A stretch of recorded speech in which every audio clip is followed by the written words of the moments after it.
2021 সালে উত্তর কোরিয়ার একটি বড় স্টেডিয়ামে 10,000 লোকের ভিড়ের মধ্যে একটি 17 বছর বয়সী ছেলেকে হুইল চেয়ারে বসিয়ে আনা হয়েছিল।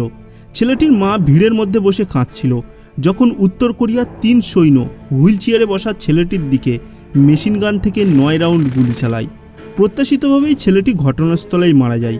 পুরো স্টেডিয়াম কিছু সময়ের জন্য নীরব হয়ে গেল, কিন্তু তারপর ভিড়ের মধ্য থেকে হঠাৎ করেই সবাই হাততালি দিতে শুরু করলো, যার মধ্যে ছেলেটির মাও কাঁদতে কাঁদতে হাততালি দিচ্ছিলেন। বন্ধুরা, ছেলেটির কি ভুল ছিল জানেন? সে কেবলমাত্র দক্ষিণ কোরিয়ার K-pop গান শুনেছিল। বিশ্বের সবচেয়ে বিচ্ছিন্ন দেশ উত্তর কোরিয়া, যেখানে মৃত্যুদণ্ড দেওয়া একটা সাধারণ ব্যাপার।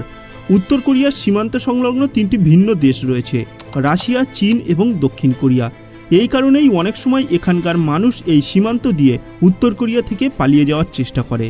2017 সালে 24 বছর বয়সী এক মহিলা তার ছেলেকে নিয়ে উত্তর কোরিয়া থেকে পালিয়ে চীনের সীমান্তে পৌঁছেছিলেন। তিনি অনুভব করেছিলেন যে সম্ভবত তিনি নিজেকে এবং তার ছেলেকে উত্তর কোরিয়ার এই নরক জীবনের থেকে মুক্ত করতে পেরেছেন।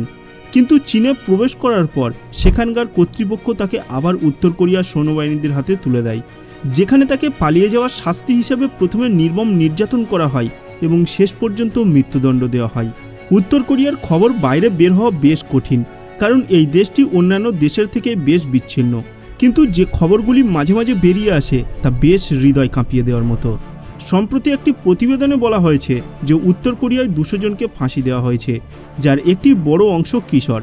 তাদের অপরাধ ছিল তারা K-pop গান শুনত এবং বিদেশি মুভি দেখত। উত্তর কোরিয়ার প্রধান কিম জং উনের মতে বিদেশি গান শোনা এবং সিনেমা দেখা একটা বড় ভাইরাসের মতো, যা তাদের সভ্যতাকে ধ্বংস করে দিতে পারে।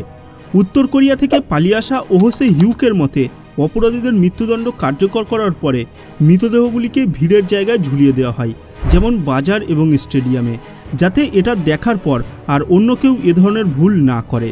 আসলে সাধারণ মানুষের মধ্যে ভীতির সৃষ্টি করার জন্যই এ ধরনের কাজ করা হয়। এ সব কিছুর সত্ত্বেও উত্তর কোরিয়ানরা ক্রমাগত টিভি এবং রেডিওতে প্রচার করে যে তারা নাকি বিশ্বের সেরা দেশে বসবাস করছে এবং সেই জীবনের জন্য তাদের সর্বোচ্চ নেতাদের কাছে তারা কৃতজ্ঞ। উত্তর কোরিয়ার সর্বোচ্চ নেতাদের ঈশ্বরের মতো পূজা করা হয়। এখানে আপনাকে শুধু মানুষ নয়, তাদের ছবিকেও সম্মান করতে হয়। উদাহরণস্বরূপ 2020 সালে উত্তর কোরিয়ার একটি শহরে বসবাসকারী এক মহিলার বাড়িতে আগুন লেগেছিল। ওই মহিলা কোনো রকমে নিজের জীবনের ঝুঁকি নিয়ে আগুনে আটকে পড়া নিজের সন্তানের প্রাণ বাঁচায়। কিন্তু এই ঘটনায় পুরো কোরিয়ান মিডিয়া ওই নারীর বিরুদ্ধে অনেক নেতিবাচক প্রচার চালায় এবং তার শাস্তি দাবি করে। কিন্তু এখন প্রশ্ন হলো, তার ভুলটা কী ছিল? তার ভুল ছিল যে তিনি তার বাড়িতে আগুন লেগে নিজের এবং নিজের সন্তানের জীবন বাঁচিয়েছিল, কিন্তু তার বাড়িতে থাকা উত্তর কোরিয়ান সুপ্রিম লিডারের ছবিকে আগুনের হাত থেকে রক্ষা করতে পারেনি। এটা কত বড় অপরাধ আপনি ভাবতে পারছেন? আবার যখন এই একই আগুনের সময় একজন প্রতিবেশী কৃষক তার জীবনের ঝুঁকি নিয়ে এই শীর্ষ নেতাদের ছবি বাঁচিয়েছিল, তখন উত্তর কোরিয়ার মিডিয়াতে ওই কৃষককে অত্যন্ত প্রশংসিত করা হয়েছিল। বন্ধুরা, উত্তর কোরিয়া সম্পর্কে জেনে অবাক হবেন যে ইউনেস্কোর মতে এই দেশের সাক্ষরতার হার 100%। এখানে বাচ্চাদের পড়াশোনার সময় ক্রমাগত মগজ ধোলাই করা হয়। তাদের উত্তর কোরিয়ার একটা মিথ্যা ইতিহাস শেখানো হয়, যেখানে বলা হয় কিভাবে তাদের সর্বোচ্চ নেতারা ঈশ্বরের অবতার, যারা এক হাতে তাদের উত্তর কোরিয়াকে জাপান, দক্ষিণ কোরিয়া এবং আমেরিকার মতো অত্যাচারী দেশের থেকে বাঁচিয়েছে। এমনকি প্রতিটি বিষয়ে, তা বিজ্ঞান হোক বা গণিত, সম্পূর্ণ মগজ ধোলাইয়ের পর উত্তর কোরিয়ার প্রতিটি ছাত্রকে এখন বাধ্যতামূলক সেনাবাহিনীতে চাকরি করতে হবে। মেয়েদের জন্য এই বয়স 23 বছর। বেশিরভাগ মেয়েকেই সেনাবাহিনীতে নির্যাতিত হতে হয়, আর কিছু মেয়েকে কোরিয়ান ভাষায় লেজার স্কোয়াড নামের একটি স্কোয়াডে পাঠানো হয়। তাদের কাজ হয় উত্তর কোরিয়ার শীর্ষ কর্মকর্তা এবং কিম জং উনকে খুশি করা। উত্তর কোরিয়ার একটি আশ্চর্যজনক বিষয় হলো, এখানকার নারীরা পুরুষদের থেকে বেশি আয় করে। তাদের উপার্জন পরিবারের খরচের 70% কভার করে, তবে এই আয়ের বেশিরভাগটাই অবৈধ কর্মকাণ্ড থেকে আসে।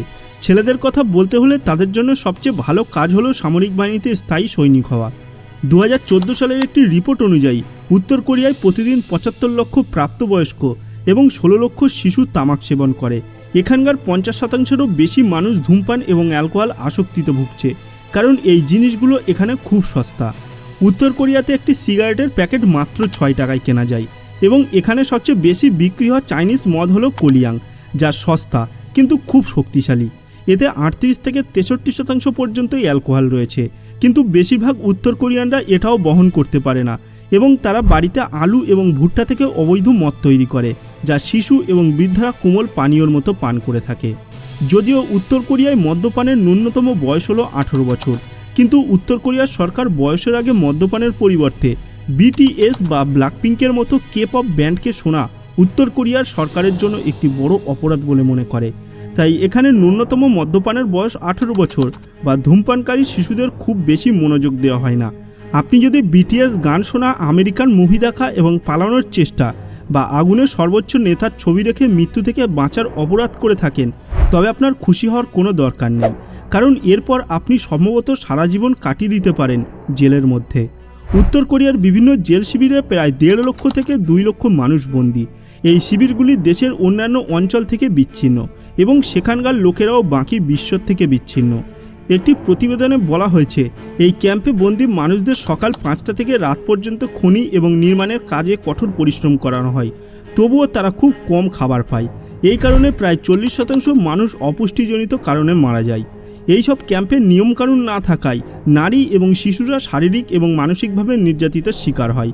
ক্যাম্পের বন্দীরা যদি ক্যাম্পের নিয়ম লঙ্ঘন করে, তবে তাদের ক্যাম্পের নিয়ম লঙ্ঘন করার শাস্তি হিসাবে মৃত্যুদণ্ড দেওয়া হয়ে থাকে। কিছু চুরি করা হোক বা পালানোর চেষ্টা করা হোক, 3 জনের বেশি লোকের দলে কথা বলা হোক বা কারোর পালানোর পরিকল্পনা করার খবর দেওয়া, এই সব ক্ষেত্রেই শাস্তি একই, মৃত্যু। উত্তর কোরিয়া থেকে পালিয়ে আমেরিকায় পৌঁছানো ইয়ক জানায় যে তারা বহির্বিশ্ব সম্পর্কে কিছুই জানতো না। উত্তর কোরিয়া ছাড়া অন্য কোনো দেশের অস্তিত্ব আছে কি তারা জানতো না। তার মতে ক্যাম্পে বসবাসকারী মানুষদের কাছে ভালোবাসা এবং পরিবারের কোনো ধারণাই ছিল না। ইয়ক তার একটি গল্প শেয়ার করে বলেছেন যে একবার তিনি একটি মেয়েকে তার চোখের সামনে পিটিয়ে হত্যা হতে দেখেছেন, কারণ সে খাবার চুরি করেছিল। অন্য একটি ঘটনায় তাকে এবং তার পুরো পরিবারকে টেনে হিঁচড়ে বের করে আনা হয় এবং তার চোখের সামনে মা এবং ভাইকে গুলি করে হত্যা করা হয়। কিন্তু সে সময়ে তিনি কিছুই বুঝতে পারেননি। তিনি শুধু জানতেন যে তার পরিবার নিয়ম ভঙ্গ করেছে এবং এর জন্য শাস্তি পেয়েছে। এই শিবিরগুলির আরেকটি বিশেষ বিষয় হলো এখানে অনুষ্ঠিত বিবাহ। কর্মশক্তি বজায় রাখার জন্য এই শিবিরের শিশুরা জন্মাতে থাকে। এখানে কারোর সঙ্গী নির্বাচনের স্বাধীনতা নেই, বরং রক্ষীরাই সিদ্ধান্ত নেয় যে কে কাকে বিয়ে করবে। এখানকার মানুষের জীবন এতটাই কঠিন যে বেশিরভাগ মানুষই তাদের সারা জীবন বিষণ্ণতা এবং মানসিক আঘাতে কাটায়। তারা তাদের চোখের সামনে পুরো পরিবারকে ক্ষুধা এবং তৃষ্ণায় মরতে দেখে বা সরকারি অত্যাচার সহ্য করতে দেখে। এই সব ঘটনা উত্তর কোরিয়া থেকে পালিয়ে আসা ভাগ্যবান মানুষদের থেকে জানা যায়, যা তারা বিশ্বের সাথে ভাগাভাগি করে নেয়। আর আমি আজকের এই ভিডিওতে তাদের এই গল্প আপনাদের শোনালাম। তো বন্ধুরা, আপনারা অনেকেই হয়তো ভাবতেন যে উত্তর কোরিয়া একটা সেরা দেশ এবং সেখানে আপনি যেতে চান। এখন এই ভিডিওটি দেখার পর আপনি কমেন্ট করে জানান যে আপনি কি সত্যিই উত্তর কোরিয়ায় যেতে চান। আর যদি ভিডিওটি ভালো লাগে, ভিডিওটিকে লাইক করার সাথে সাথে নিজের বন্ধুদের সাথেও শেয়ার করে দেবেন। দেখা হবে পরের ভিডিওতে।